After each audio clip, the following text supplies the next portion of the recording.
The river goddess's promise. Long ago, when the earth was still young and the voices of spirits mingled freely with the songs of birds, there stood a village on the banks of a great river in the heart of West Africa. The village was called Omiayo, which means water of joy. It was a place of red earth paths, mud houses with thatched roofs, and wide fields of yam, cassava, and maize. The people of Omiayo believed that the river was alive. They called it Mother Osara. Its waters shimmered under the sun like polished silver and glowed beneath the moon like liquid crystal. The river fed the crops, filled the fishing nets, and provided cool water to drink. Children splashed in its shallow edges. Women washed clothes along its banks while singing old songs. Fishermen paddled their carved wooden canoes at dawn, returning with baskets overflowing with fish. But the villagers knew that the river's generosity was not to be taken for granted. Deep beneath its currents lived Osera, the river goddess, an ancient spirit as old as the land itself. She was the guardian of water, fertility, and balance. To honor her, the villagers held a grand festival every year at the beginning of the rainy season. The chief wore white robes. Drummers beat sacred rhythms. Dancers moved like flowing water. Offerings of kola nuts, honey, white cloth, cowrie shells, and fresh flowers were placed on the riverbank. The oldest priest would raise his hands and say, "Mother Osara, we thank you for your blessings.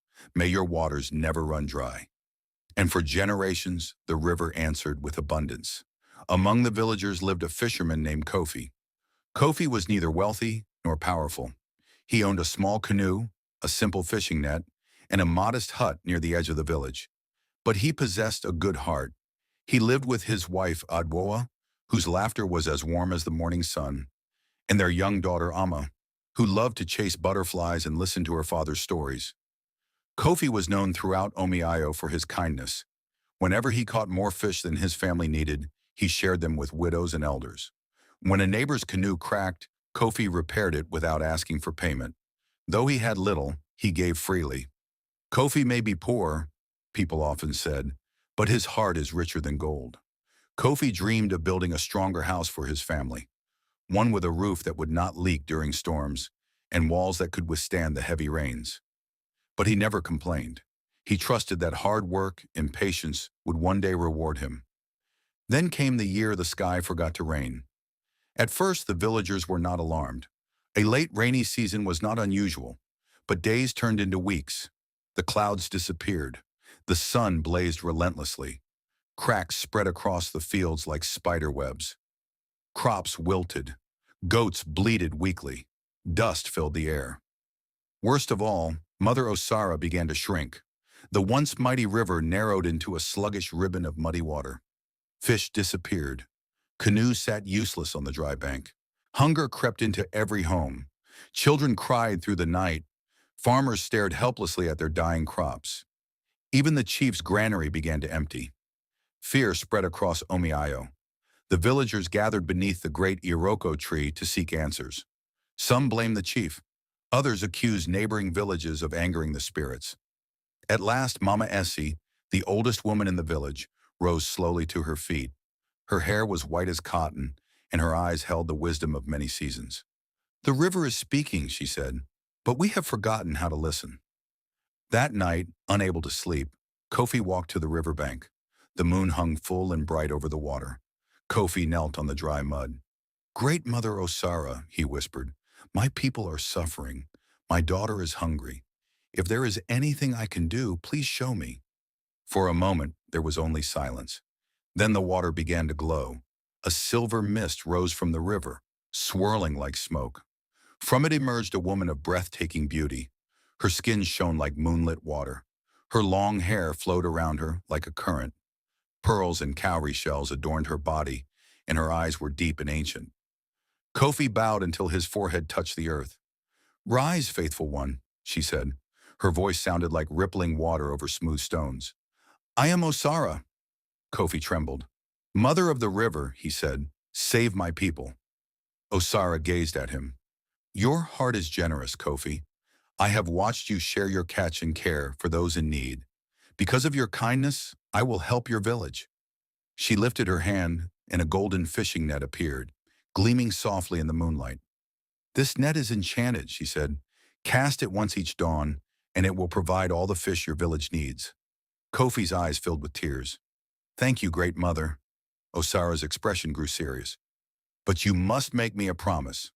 Kofi bowed his head. I promise. You must never cast the net more than once in a single day, and you must never keep more than your people need.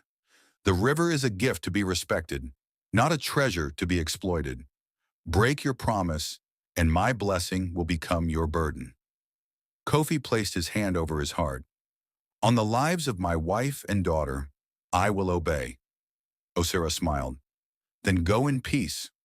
She dissolved into silver droplets that merged with the river. At dawn, Kofi paddled onto the water and cast the golden net. The net sank silently.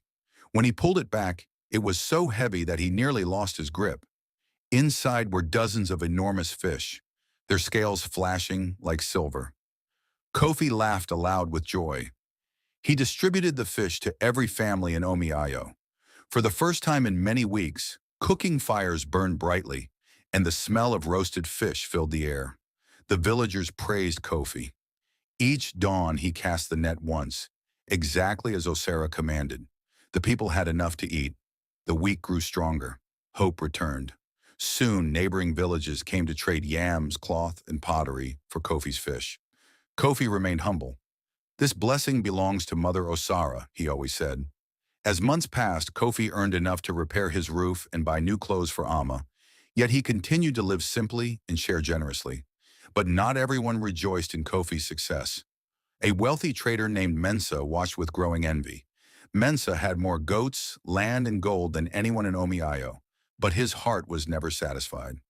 One evening he visited Kofi. My friend, Mensa said with a smooth smile, you are admired by all, but why settle for enough when you could have abundance?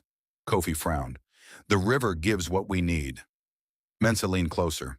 With that net, you could fill 10 canoes in a day. You could build a mansion, hire servants, become chief. Kofi shook his head.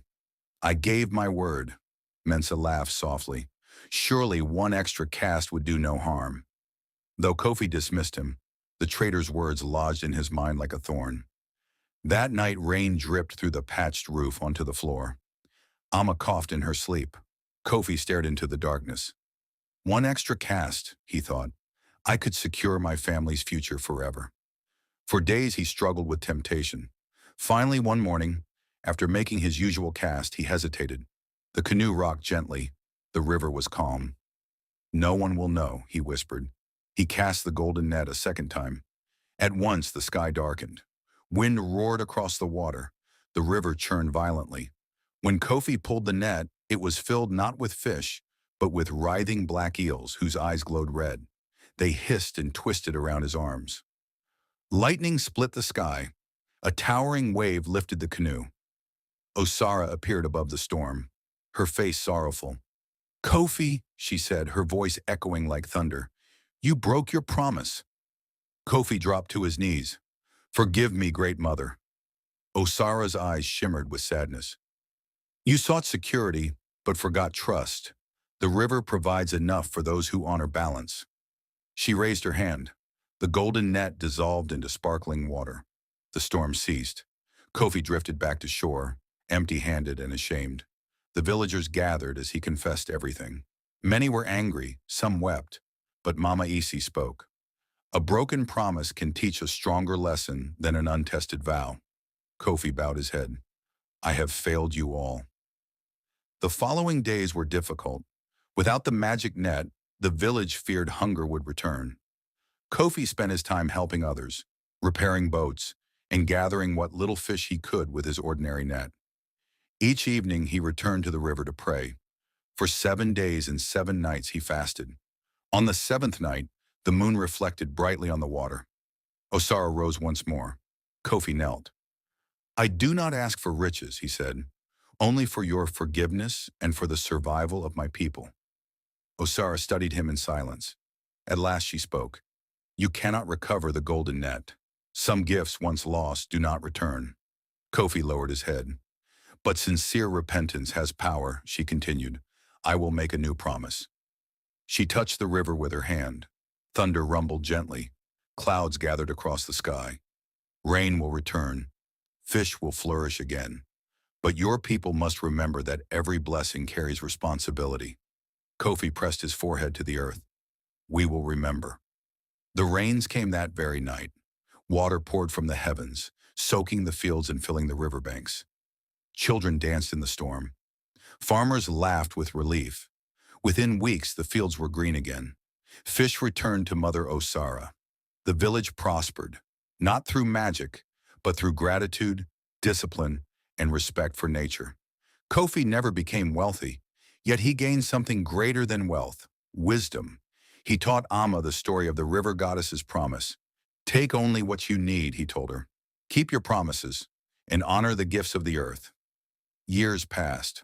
Amma grew into a wise young woman, and Kofi became one of the village elders. Each year during the festival of Mother Osara, Kofi stood beside the river and retold his story to the children. He showed them the calm water and said, "The river hears everything." And on certain moonlit nights, villagers claimed they saw a silver figure rising from the water, smiling as the river flowed strong and free. From that day onward, the people of Omi-Ayo treated the river as a sacred trust. They fished responsibly, protected the waters, and shared their blessings. And as long as they honored the promise made to the river goddess, Mother Osara continued to watch over them, her spirit moving through the eternal current.